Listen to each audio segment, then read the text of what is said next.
want to come to you today and speak on a number of political topics. I seen something the Reverend Al Sharpton the other day that's all on the internet. And speaking of black people, I took issue with the things that he's stating.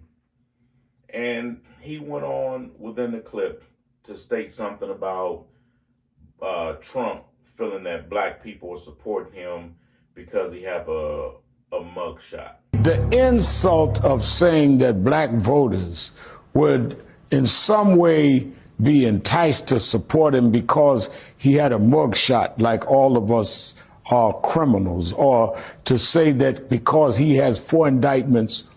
Now, you just got through seeing exactly what he said about the mugshot. And this is the classic case of our old ass so-called people that the machine is putting before us for us to gravitate to as a leader. The reason why black people, or select black people, and we're just going to say what it is, black men, are gravitating to this gentleman and the mugshot is basically seeing someone from that upper, higher tier, elitist class going through what we have been experiencing for the longest. And it seemed that other groups were exempt from it. And as Trump did, as Kanye West did, and so many after him, seen and tapped into that demographic of the United States population that feel that they're not being listened to.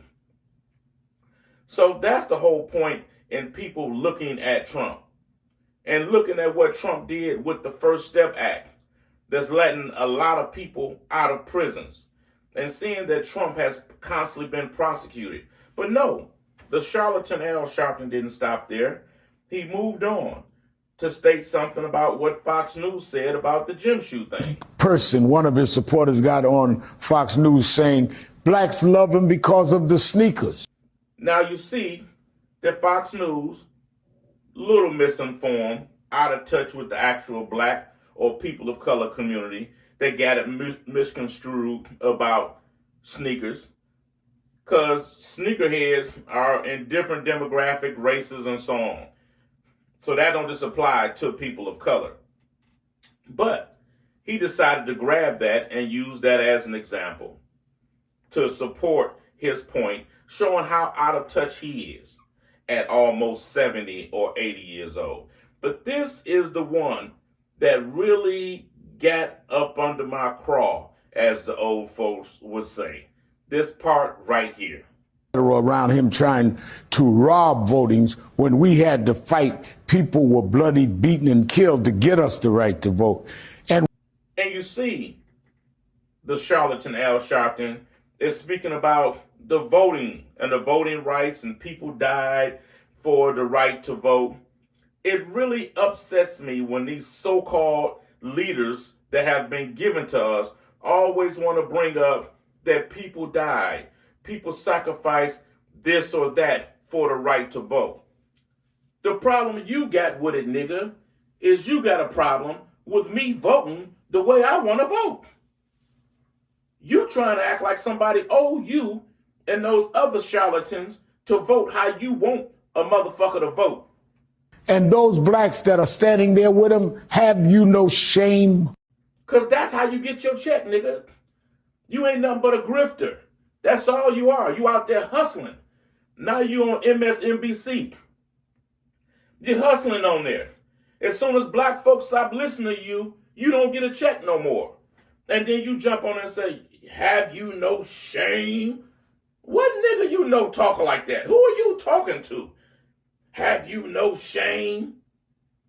Now, you spoke about the George Floyd Act, and you spoke about the John Lewis Act. Sneakers. So let me get this right. He didn't support George Floyd Justice and Policing Act. Biden did, and signed an executive order. He didn't support the John Lewis Voting Rights Act. He didn't support those. But I don't think you supported criminal justice reform when he did the First Step Act. Where was you at, nigga? That's letting people out. That's hitting concern that the average people have. I don't know how many people that then came home on that act right there. You wasn't on the front line supporting that. Why is that? Because you don't get money off that. You behind the corporations and things that behind locking niggas up. You okay with that? But Biden was right there on the front line when he put all the things restricting habeas corpus and the different things that he did, that he authored, that he bragged about. What about that? But it's more like my brother Tion said in his little clip that he dropped the other day. Right, he said, yeah, bitch, I done lost his weight. I'm on y'all last night. See that? Fat Al Sharpton would have been a lot more laid back about this Fat shit. Al Sharpton would have had a whole walk. We Exactly. shall overcome this nigga. Exactly. Skinny Al Sharpton asking us, have we no shame in this bitch? Nigga, you have no shame? You snake motherfucker. Nah.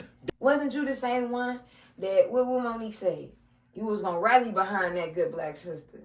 And now you shaking hands with TD Jakes and Diddy, nigga. Have you no shame, motherfucker? What you mean? Yeah, that's right.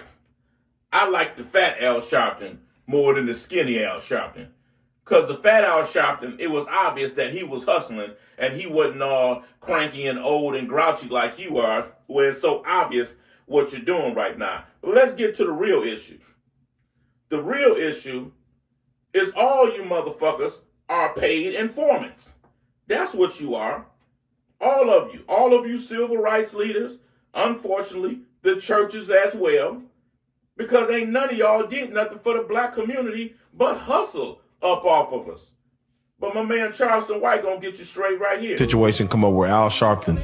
He's a paid FBI informant. A paid FBI informant. I'm talking about with the suits and. Oh well, but that's already been proven, homie. That was proven in the 80s. The mafia proved that. It's documentation that they've already proven that. That's why he's on CNN, MSNBC. Because all the preachers are FBI informants.